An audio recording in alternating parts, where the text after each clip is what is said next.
Laser! What is it, Drac? It's time for us to go back to the future! Oh, this is heavy. But wait! It gets heavier! Because the future is here! Great Scott, Doc. I know! This is heavy! Welcome everybody to our... Yes, we know that was corny, but you know what? With props, this is actually kind of work. Welcome everybody. It is that time of the year again, and we still had one other console that we had yet to do any kind of unboxing for. And yes, I heard you guys. I saw the comments saying, why did you go PS4 first, you filthy casual, and all that. But now we can say we have the Xbox One, and not only that, we have the new Xbox One Elite. So this is not just a, oh, we reviewed this like 2 years ago. This is brand spanking new, and this is supposed to be the most revolutionary console on the market now. Well, it kind of is, because some of the hardware actually is new into this generation. But with that, we have to go ahead and unbox this thing. So we're probably going to magic cut this while I dig out. We don't tell Andrea I took this out. There we go. Yay! The future's here! Now, people might be asking, do we get any games with it?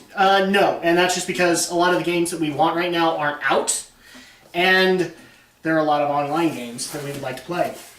So, first of all, I guess we start off with the Xbox One Elite controller. We're gonna hold this back for a second, but then we also have, I'm guessing We have cables! Cables? You mean like the 90s comic? That might actually be making an appearance in the Deadpool movie? That actually would be kind of funny. We also have what looks like maybe it's a container for the controller. Okay, alright, I like that, but it's kind of dinky. So let's see, what do we have here? We have USB controllers to charge the Xbox controller. Oh look, it's a headset that I will never use on my Xbox One, because I don't play shooters. Although, who knows, we might actually have to change that. So this is the new power supply. It looks very similar to the old one. Is it? Yeah, it is. It's very similar to the 360s version, which I liked, except for the fact that it's a swamp cooler. So, you must have noticed that when you played it, right? Since the fan was like made in Mexico, it sounds like a swamp cooler. Oh, yeah. HDMI cable, obviously, and wow, holy crap, a really long one. But that's not what you guys are here to see. You guys are here for more cables! No, I'm kidding. So, did this come preloaded with games? No, it did not. But technically, you can get Killer Instinct for free, so we're fine with that, and I finally get my hands on it. And here is... Da, da, da, da, da. I'm pretty sure we can make a...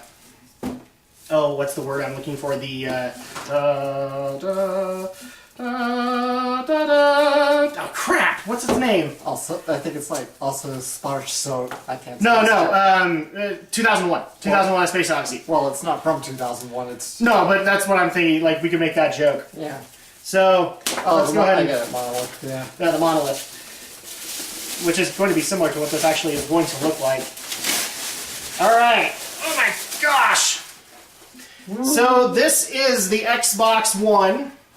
Now, why is this different, supposedly, Alex, is that this actually comes with a built-in solid-state drive, which, at that point, would actually allow for faster load times in games.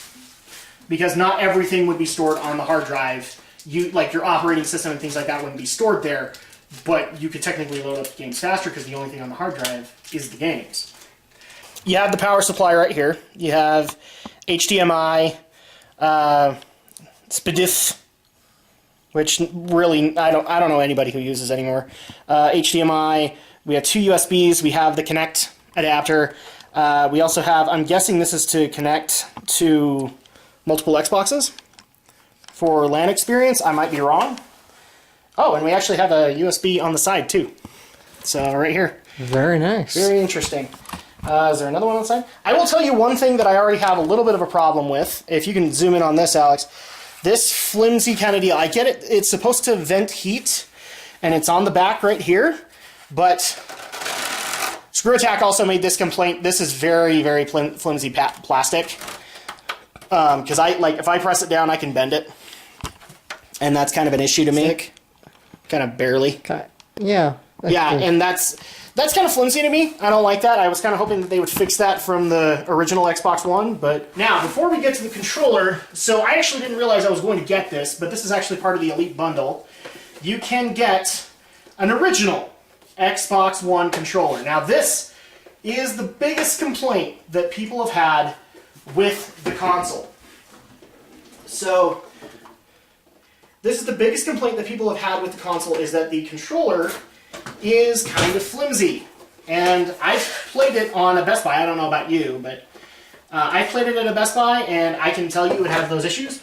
So this is the one controller. It's smaller than a 360 controller, but one of the biggest problems that people had with it was this. Can you hear this clicking in the D-pad? That's very clunky.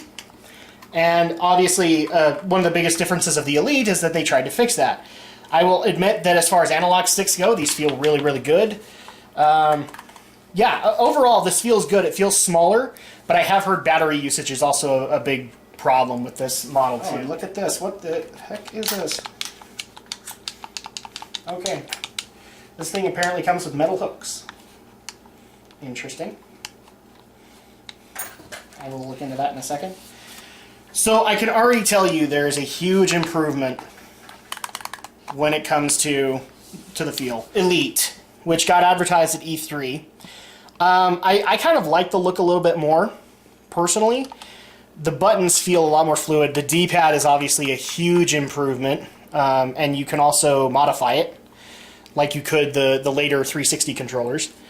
But the other buttons feel very solid. The only thing that I would have to say is a complaint is it feels very, like the D-pad especially, it feels very much like the Steam Machine controllers. You know, can you call this a D-pad? You can, but I can already tell you that this feels great in my hand. This is a vast improvement to the Xbox One controller, because I can guarantee you there's a difference. The buttons feel a little better spaced. They do. Close together. The other thing, too, we haven't showcased these that much, but the D-pad and I believe the analog sticks can be modified for your kind of game style. Because here's the thing. This was a big complaint for one simple reason. Killer Instinct was a prominent title, and if you wanted to use the D-pad, it was very clunky to try and use it. Whereas if you wanted to do that on a fighting game, you would be able to modify it to your pleasure. So yeah, you can modify this and be able to put on new parts. So right there, and it's magnetized, so it goes right back on. Especially when you're trying to repurpose these or resell them, it gives lastability to the controllers, as far as I am concerned, anyway. Let's see, and then also you can have various ports for multiple players, because this does boast 4 players. Yeah, so I really do like this controller right now as kind of a litmus. Whether or not this actually holds up, I mean, we're going to have some games for it eventually, and then we'll be able to say more on the console. And I might actually even do a review of like setting up the operating system and things like that. So, with that said, we have unboxed the Xbox One. We have officially every console of this generation, which means now we can do lots of games. So if you guys have a suggestion for an Xbox One game, you guys can feel free to leave that for us via message on YouTube, or you can contact us via Twitter, and we will definitely give it its due course. We do have a list going.